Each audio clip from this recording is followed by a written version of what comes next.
बिस्मिल्लाहिर्रहमानिर्रहीम। नाज़रीन अस्सलाम वालेकुम, मैं हूँ इमरान वसीम। नाज़रीन, ख़बर यह है कि तहरीक इंसाफ और इस्टेब्लिशमेंट के माबैन मुज़ाकरात में एक नया ट्विस्ट आया है। दो अहम शख्सियात की मुलाकात हुई और उस मुलाकात में एक तीसरी शख्सियत के साथ मुलाकात का फ़ैसला किया गया है और शहबाज गिल साहब, पाकिस्तान तहरीक इंसाफ के रहनुमा, अमेरिका में बैठे हैं, लेकिन अमेरिका में बैठे बैठे थप्पड़ पड़ गया और ख़ातून ने ये थप्पड़ जड़ा है शहबाज गिल साहब को। इस थप्पड़ की कहानी भी आप नाज़रीन के साथ हम डिस्कस करेंगे, शेयर करेंगे और एक गिरफ़्तारी भी है। कुछ और भी अहम हैपनिंग्स हुई हैं, उनकी डिटेल्स भी प्रोग्राम में आपके साथ हम शेयर करने जा रहे हैं। लेकिन सबसे पहले आपसे चैनल सब्सक्रिप्शन की दरख्वास्त करेंगे कि चैनल को सब्सक्राइब कर लें, बेल आइकॉन का बटन प्रेस करें। वीडियो अगर पसंद आए तो इसे लाइक और शेयर ज़रूर करें। पहले नाज़रीन बात कर लेते हैं सदर पाकिस्तान आसिफ अली ज़रदारी साहब की। आप जानते हैं कि पिछले चंद रोज़ से वो अलील हैं और बुज़ुर्ग कहते हैं, सियाने कहते हैं कि किसी की बीमारी का मजाक नहीं उड़ाना चाहिए और इसलिए भी कहते हैं कि किसी की बीमारी का मजाक उड़ाएंगे तो अल्लाह भी आपसे नाराज़ हो जाएगा। तो नाज़रीन, कुछ ऐसा ही हुआ कराची में कि आसिफ अली ज़रदारी साहब की बीमारी का मजाक उड़ाया गया, ज़रदारी साहब का मजाक उड़ाया गया और फिर अल्लाह को कुछ और ही मंजूर था। अल्लाह ने कुछ और ही मंजूर कर लिया कि जो मजाक उड़ाने वाला था, हम पीका एक्ट की बात करते हैं, तो पीका एक्ट पर जो अमल करने वाले हैं, आसिफ अली ज़रदारी का, उनकी अदालत का मजाक उड़ाने पे जो एग्जीक्यूटर हैं पीका एक्ट के, उनकी गिरफ्तारी हो गई। यानी एक पुलिस के ऑफिसर हैं, वो आसिफ अली ज़रदारी का, उनकी बीमारी का मजाक उड़ाते हैं, उनके खिलाफ पुलिस ने मुकदमा दर्ज किया, उनको गिरफ्तार कर लिया। अब ये एक शख्सियत कौन थे?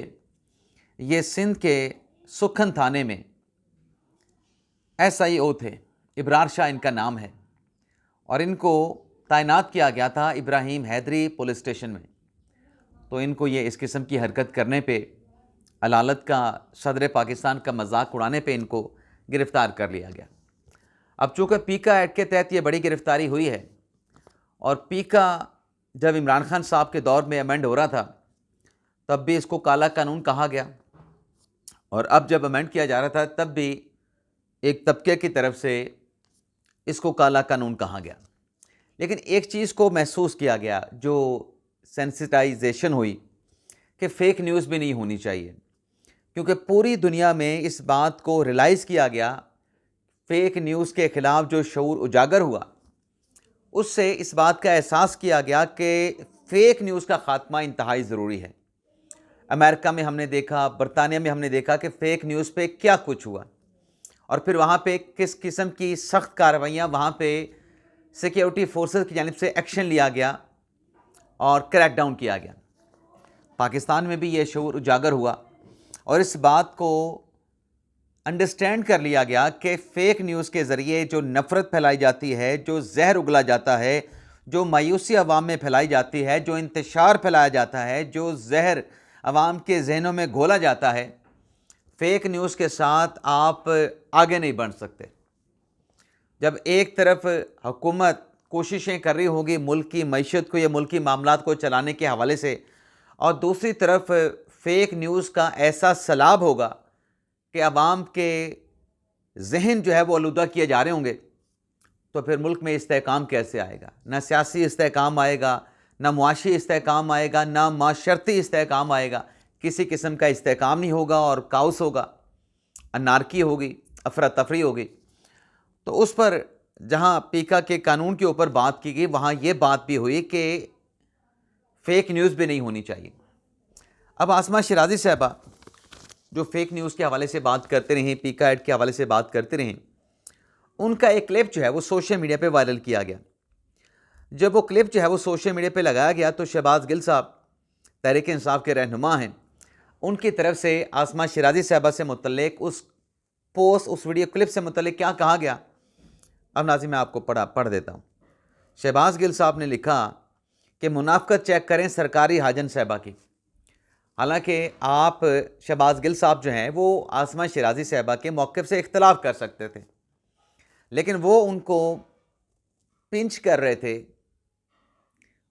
उनको टारगेट कर रहे थे। माजी में जो एक उनके हवाले से या एक वीडियो क्लिप चलता है कि सरकारी अखराजात के ऊपर हज किया, वो पैसे उसके अदा कर चुकी हैं। तो जब ये बात शहबाज गिल साहब ने लिखी कि मुनाफ़क़त चेक करें सरकारी हाजन साहिबा की, तो उस पर फिर आसमा शिराज़ी साहिबा ने भी जवाब दिया। और वो जवाब दिया जो कहते हैं ना कि एक तीर जो है वो निशाने पे जाके लगना, तो तीर बिल्कुल आसमा शिराज़ी साहब का जो जवाब था वो निशाने पे जाके लगा। आसमा शिराज़ी साहिबा ने कहा कि इस डॉलर खोर का काम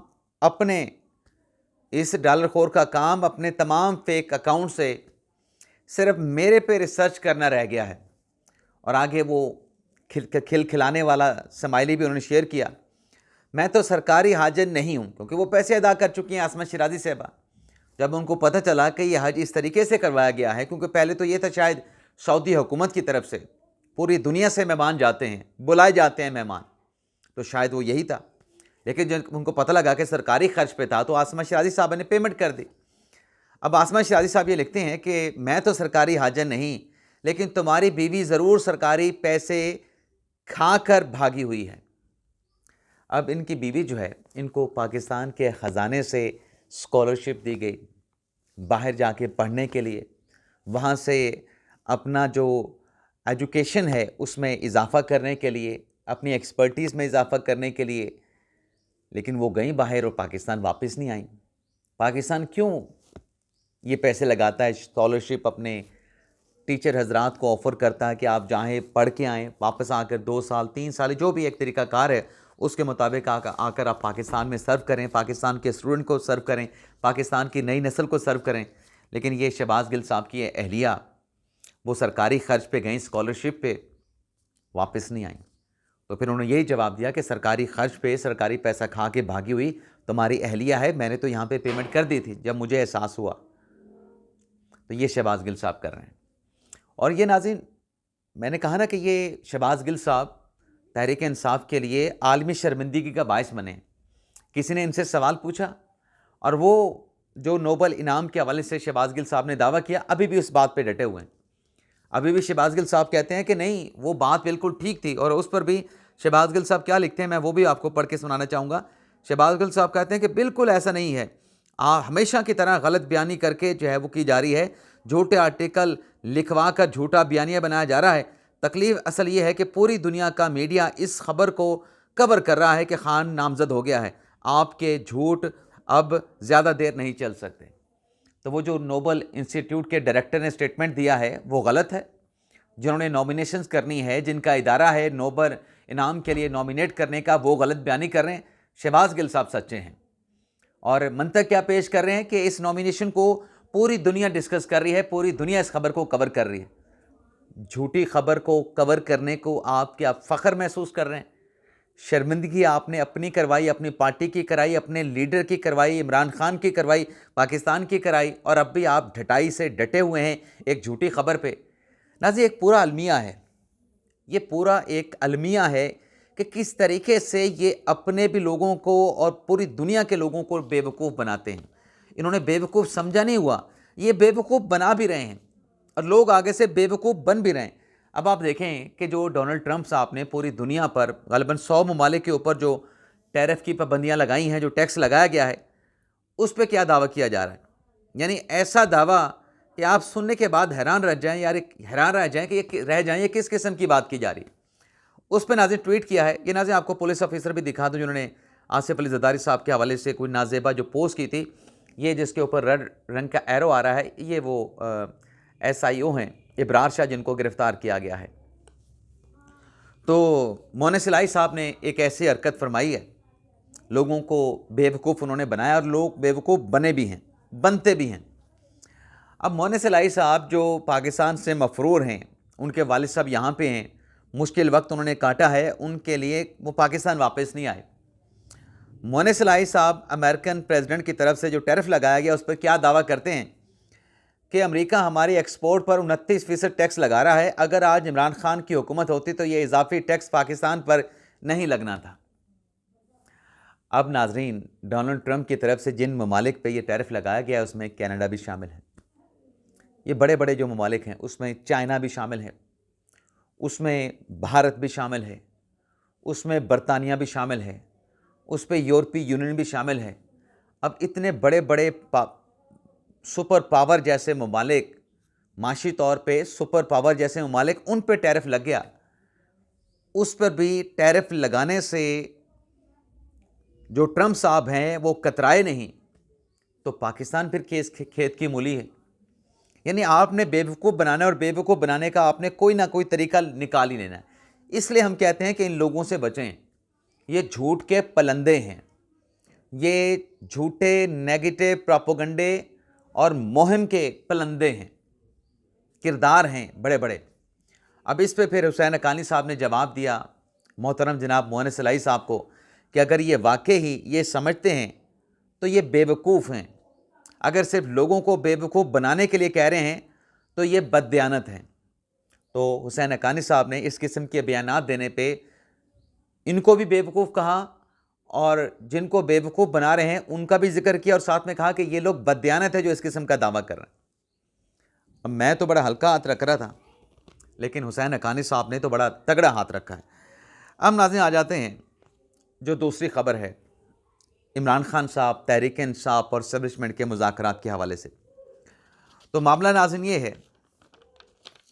कि जो मुज़ाकरात की जिस तरीके से ख़बर सामने आई उस पर यह कहा गया जनाब कि गंडापुर साहब को इमरान खान साहब ने नीव रजामंदी के साथ जो है इन मुज़ाकरात का टास्क यानी ज़िम्मेदारी सौंप दी है और इमरान खान साहब जो है वो राज़ी हो गए मुज़ाकरात के लिए।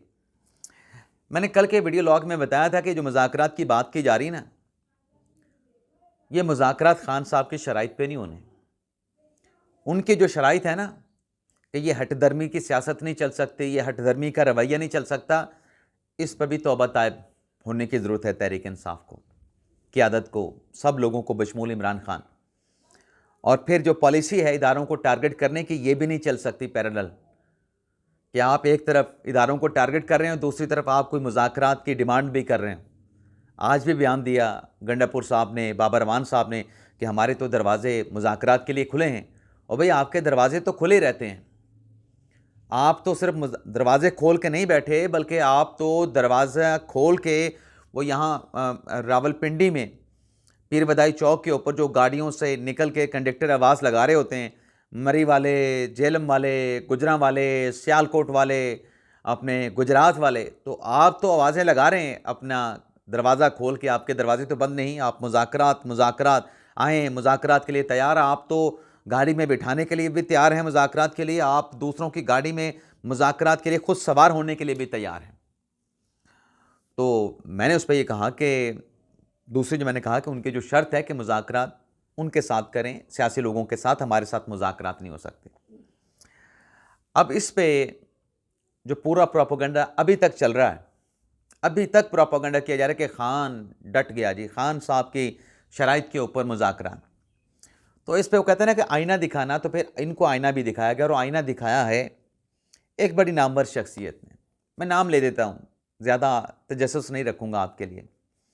इरफान सिद्दीकी साहब ने, इरफान सिद्दीकी साहब ने खुल के बात कर दी है कि ये किसको बेवकूफ़ बना रहे हैं। ये तो हमेशा तैयार बैठे हैं मुज़ाकरात के लिए और ख़बर ये देते हैं, बात ये करते हैं कि इमरान खान साहब को मुज़ाकरात के लिए कायल कर लिया गया। और भाई इमरान खान के साथ घंटों मुलाकात करने का क्या फ़ायदा। इरफान सिद्दीकी साहब ने कहा कि अगर मुज़ाकरात करने हैं तो जो आपके साथ मुज़ाकरात के लिए अभी तक कायल नहीं हुए, रज़ामंद नहीं हुए, जो आपके साथ मुज़ाकरात करने के लिए तैयार नहीं हैं, उनके साथ पहले मुज़ाकरात कर लें, उनको पहले तैयार कर लें, उनको पहले कायल कर लें कि वो आपके साथ मुज़ाकरात के लिए तैयार भी हैं या मुज़ाकरात के लिए तैयार नहीं हैं। ये खुद से ही सब कुछ चला देना कि मुज़ाकरात का टास्क सौंप दिया, अगले आपसे बातचीत करने के लिए तैयार नहीं। और पिछले दिनों मैंने आपके साथ खबर भी शेयर की थी कि ये जो बातें करते हैं कि इमरान खान साहब को अडयाला जेल से जो है वो घर में नज़रबंद करने की ऑफ़र हुई थी, ये भी सारी ये खुद चलाते हैं। खुद चलाते हैं कि खान साहब को पेशकश हो गई, खुद को पेशकश तैयार करते हैं कि अगर ये हो जाए तो खान साहब के लिए बड़ा अच्छा हो जाएगा, पार्टी के लिए बड़ा अच्छा हो जाएगा, हमारे लिए बड़ा अच्छा हो जाएगा। और फिर उसका शोशा छोड़ देते हैं कि ये जी इमरान खान साहब को ऑफ़र कर दी गई। खान साहब के लिए कोई ऑफ़र नहीं है, और एक प्रोग्राम में एक खातून तजियाकार समीना पाशा साहब ने भी दावा किया था कि बड़े खान साहब को जो है वो ऑफर्स हो रही हैं। उस पर मौनी फ़रीक साहब ने फिर वो कहते हैं ना कि दूध का दूध और पानी का पानी ऐसा किया था कि फिर चिरागों में रोशनी न रही थी। भाई कोई ऑफ़र खान साहब के लिए नहीं है, कोई ऑफ़र नहीं है इमरान खान साहब के लिए, और कोई रिहाई का फ़िलहाल फौरी तौर पे इम्कान भी नज़र नहीं आ रहा, दूर दूर तक इम्कान नज़र नहीं आ रहा। तो बजाय इसके कि वो मुज़ाकरात के लिए खान साहब तैयार हो गए, पहले उनको तैयार कर लें, उनको कायल कर लें जो आपके साथ, जिनके साथ आप मुज़ाकरात करना चाहते हैं, कि वो आपके साथ मुज़ाकरात के लिए तैयार हैं भी, या फिर वो आज भी वही कह रहे हैं और वो कह भी रहे हैं कि सियासी लोगों के साथ जाके मुज़ाकरात करें। तो ये सिर्फ़ एक ढंडोरा पीटा जा रहा है, एक ढकोसला है जो अवाम के सामने पेश किया जा रहा है।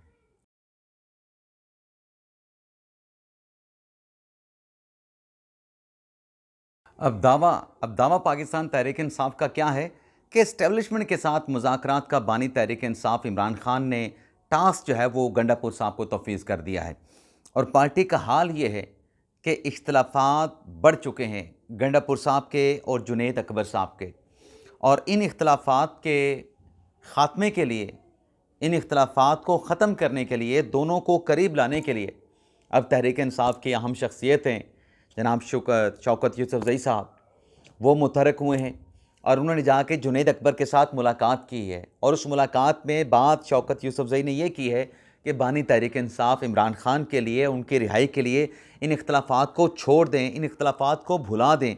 अगर कोई बात है भी सही तो उसको फ़िलहाल जो है वो हमें इमरान खान साहब की रिहाई में रुकावट नहीं बनाना चाहिए, जिस पे जुनैद अकबर साहब ने भी उनको पॉजिटिव रिस्पांस दिया है। और इस मुलाकात के बाद जो शौकत यूसुफज़ई की मुलाकात हुई है, जो जुनैद अकबर की मुलाकात हुई है, एक गैर सगाली का ट्वीट भी किया गया है जुनैद अकबर की तरफ से कि उनका किसी किस्म का अली मिन गंडापुर साहब के साथ इख्तलाफ नहीं है। अब इस मुलाकात की तस्दीक है शौकत यूसुफज़ई साहब ने कि वो इख्तलाफात कम कराना चाहते हैं, बल्कि इख्तलाफात ख़त्म कराना चाहते हैं गंडापुर और जुनैद अकबर के माबैन। लेकिन साथ में उन्होंने ये भी कहा है, जो खबर में रिपोर्ट किया गया है, कि अब इस मुलाकात के बाद जो शौकत यूसुफज़ई ने मुलाकात जुनैद अकबर के साथ की है, इस मुलाकात के बाद उनकी अगली जो मुलाकात है, जो फ़ैसला किया गया है कि वो अली मिन गंडापुर के साथ भी मुलाकात करेंगे, और फिर इन इख्तलाफात को ख़त्म करके और पार्टी में जो दीगर आपस में जो इख्तलाफात इंतशार चल रहा है उसके ख़ात्मे के हवाले से भी कोशिशें की जाएंगी। तो पहले पार्टी के इख्तलाफात ख़त्म कर लें, यूनिटी ले आएँ, फिर मुज़ाकरात के हवाले से भी कोई बड़े बड़े दावे कर दीजिएगा कि इस्टेब्लिशमेंट के साथ हमारे मुज़ाकरात होने जा रहे हैं, या हमने इस्टेब्लिशमेंट के साथ मुज़ाकरात के हवाले से क्या फ़ैसला किया है, क्या ज़िम्मेदारियाँ सौंपी हैं। पहले आपस के इख्तलाफात को ख़त्म कर लें। इजाज़त चाहते नाज़रीन, अल्लाह हाफ़िज़।